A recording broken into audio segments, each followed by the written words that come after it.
Iran आणि America युद्धाच्या पार्श्वभूमीवरती petrol डिझेलचा तुटवडा जाणवेल अशा अफवा ज्या आहेत त्या सोशल मीडियावरती पसरत आहे आणि त्यामुळे ठिकठिकाणी नागरिक पेट्रोल डिझेल खरेदी करण्यासाठी पंपांवरती गर्दी करत असल्याचं चित्र आहे।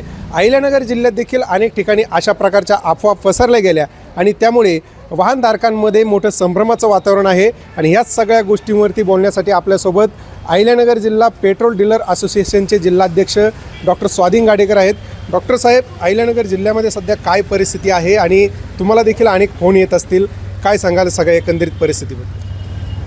अमेरिका, इस्रायल आणि इराण यांच्यामध्ये सुरू असलेल्या युद्धाच्या बातम्या प्रसारमाध्यमांमध्ये जशा आल्या तशाच त्या बातम्यांमुळे अफवा त्या ठिकाणी निर्माण झाल्या की स्टेट ऑफ होर्मुझ जे त्या ठिकाणी जगामध्ये तेल पुरवठा ज्या जहाजांमधून होतो त्या समुद्रधुनीवर त्या ठिकाणी इराणने कब्जा केलेला आहे आणि त्या ठिकाणी त्यांनी त्या जहाजी पुढे येऊ देणार नाही अशी घोषणा केली।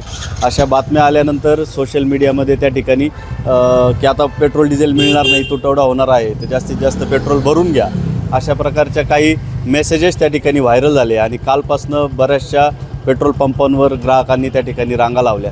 यामुळे आमच्या नक्कीच अहिल्यानगर जिल्हा पेट्रोल डीलर असोसिएशनचे जे पंपचालक आहेत यांचे त्या ठिकाणी आम्ही सर्वांनी ठरवलं की या कंपन्यांसोबत ज्या वेळेला आमची चर्चा झाली, हिंदुस्थान पेट्रोलियम असेल, भारत पेट्रोलियम आणि इंडियन ऑइल या कंपन्यांच्या वरिष्ठ अधिकाऱ्यांबरोबर चर्चा झाल्यानंतर अशी माहिती त्या ठिकाणी आली की आपल्या भारताच्या ज्या काही रिफायनरीज आहेत त्या रिफायनरीजमध्ये 90 दिवस पुरेल संपूर्ण देशामध्ये इतका त्या ठिकाणी पेट्रोल डिझेलचा साठा आहे।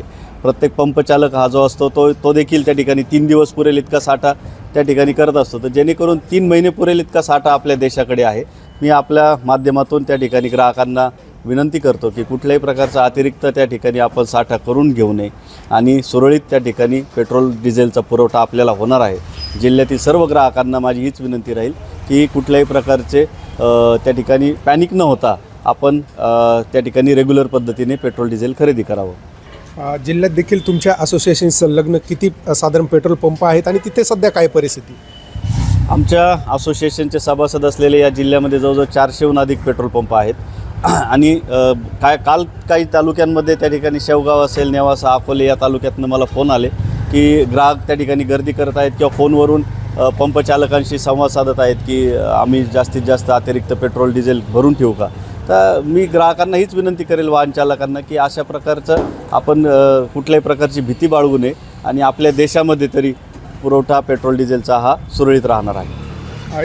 एकंदरीत या सगळ्या युद्धजन्य परिस्थितीचा परिणाम बघितला तर येणाऱ्या काळात महागाई देखील वाढेल असं सांगितलं जाते आणि इंधनाचे दर देखील वाढण्याची शक्यता वर्तवली जाते। या संदर्भात नेमकं तुमचं आकलन काय आहे?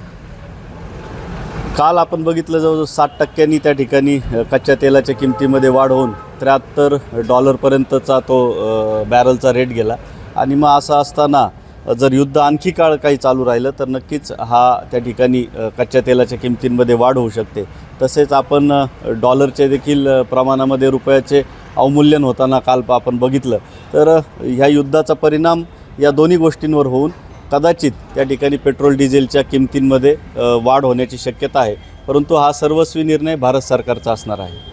निश्चित बघितलं तर सध्या आपल्या देशाकडे जे आहे ते किमान 90 दिवस पुरेल इतका साठा आपल्या देशाकडे तेलाचा उपलब्ध आहे। त्यामुळे ग्राहकांनी जे आहे ते अफवांवरती विश्वास ठेवू नये आणि पेट्रोल पंपावरती एकच गर्दी करून त्या ठिकाणी कृत्रिम तुटवडा जो आहे तो निर्माण करू नये, ग्राहकांनी संयम बाळगावा असंच आवाहन जे आहे ते डॉक्टर स्वाधीन गाडेकर यांनी केलेलं आहे।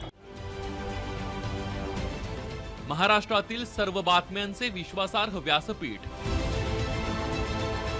सकाळच्या सर्व सोशल मीडिया प्लॅटफॉर्मला लाईक, फॉलो आणि सबस्क्राईब करा। तसंच सर्व नोटिफिकेशनसाठी बेल आयकॉन प्रेस करायला विसरू नका।